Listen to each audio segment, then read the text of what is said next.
બોલો ભારત માતા કી, ભારત માતા કી. ઉત્સાહ હજુ મજબૂત હોવો જોઈએ, કારણ કે હવે તો ખાલી ગાંધીનગર ડોલાવવાનું નથી, દિલ્હી સુધી ડંકો વગાડવાનો છે. એટલે બોલો ફરી તાકાતથી, બોલો ભારત માતા કી, ભારત માતા કી. બરાબર છે. પૈનમાં આવ્યું. હવે મહત્વની વાત એ છે મિત્રો,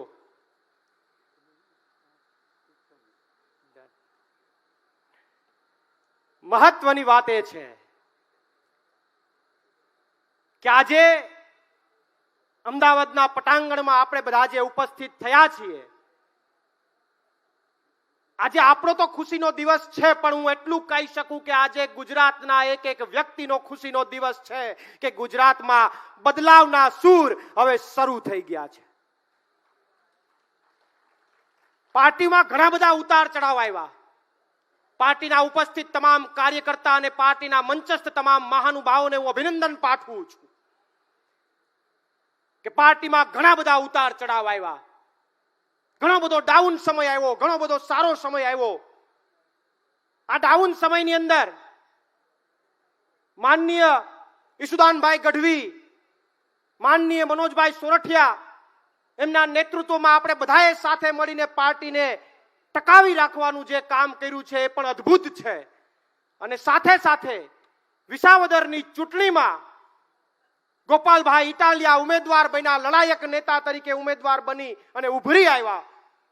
અને ત્યારબાદ જે પરિણામો મળ્યા એ બાદ એટલું કહી શકીએ કે પાર્ટીની અંદર મજબૂત ઉર્જા આપવાનું કામ ગોપાલભાઈ ઇટાલિયા અને આપણે બધાએ કર્યું છે. ત્યારે આપણે બધાને, તમને બધા કાર્યકર્તાઓને હું અભિનંદન પાઠવું છું. મહત્વની વાત એ છે કે જ્યારે સુરતમાં આમ આદમી પાર્ટીએ સારું પરિણામ લીધું, એ સમયે તમને કદાચ ખબર હોય તો એક નેતાએ એવું કીધું હતું કે સોનાની થાળીમાં લોખંડની ખીલી લાગી ગઈ.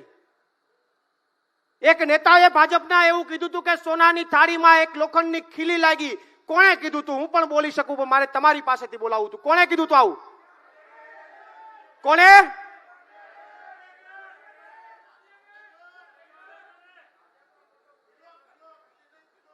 હા, ના, પણ એ તો ત્યારે ખીલીની વાત હતી. પણ વિસાવદરમાં સી.આર. પાટીલને કહેવા માંગીએ કે સુરતમાં કદાચ નાની ખીલી લાગી હશે, વિસાવદરમાં મોટો ખીલો લાગ્યો છે અને આ ખીલામાં હવે પંચર થાય એમ નથી.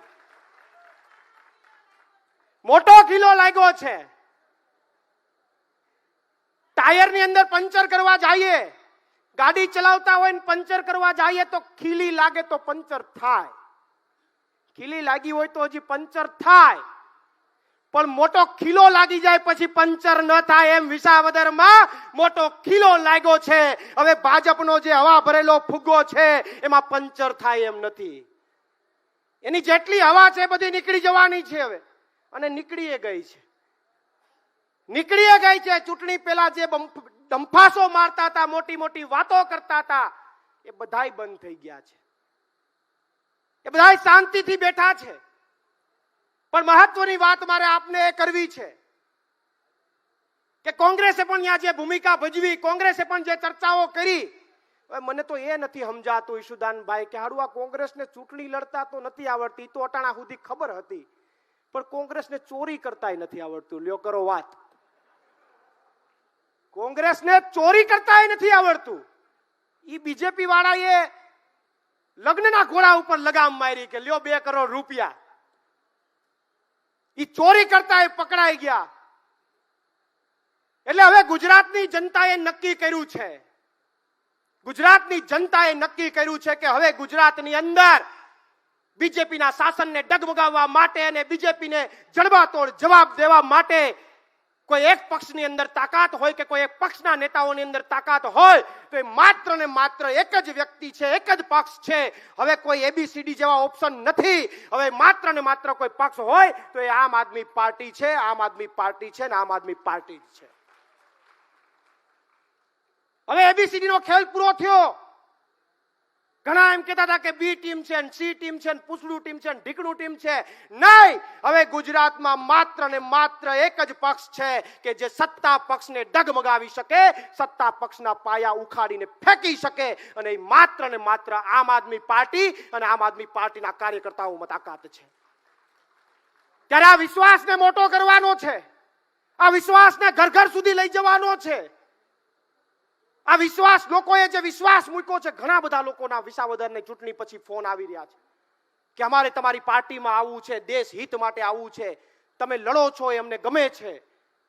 તો એ બધા લોકોને આપણે આવકારવાના છે. બધા લોકોને પાર્ટીમાં લઈ આવીને મોટી તાકાતથી આપણે ફરીથી ભાજપની અંદર પૂરી તાકાતથી લડાઈ લડવાની, ભાજપની સામે પૂરી તાકાતથી લડાઈ લડવાની છે. ગુજરાતમાં આપણી આગવી ઓળખ ઊભી કરવાની છે. એટલી જ વાત સાથે બીજી વિશેષમાં ચર્ચા નથી કરતો, પણ એટલું ચોક્કસથી કહું કે હાલું ઘણા સમયથી રાહ જોઈને બેઠો તો કે ક્યારેક હરખો જવાબ દઉં. ઘણા સમયથી રાહ જોઈને બેઠો તો 2015 થી ઇકોઝોન માટે લડતો તો, ઇકોઝોન માટે, ખેડૂતો માટે મારો પરસેવો પાડતો તો. એ પરસેવાનું પરિણામ મને વિસાવદરની ચૂંટણીમાં દેખાણું છે.